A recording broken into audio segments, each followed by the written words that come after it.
Ukisikia kwenye Biblia unaambiwa uwe hodari, uwe na moyo mkuu, maana yake anayekwambia ameshaona mazingira yanakukataa, ila anataka ulete matokeo. Kwa hiyo anakwambia uwe hodari, uwe na moyo mkuu.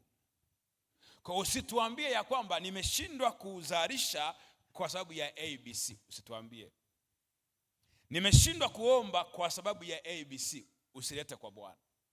Hata kama ni tini, ni mtini, upo katikati ya mzabibu, Bwana akija anataka matunda.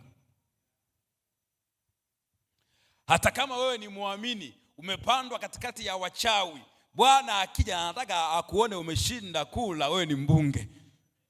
Usituambie kura zilipelea, usitueleze. Tafuta namna. Kwa hiyo mazingira kutokuwa ya kwako, mazingira kutokuwa rafiki sio sababu ya kutokuzalisha.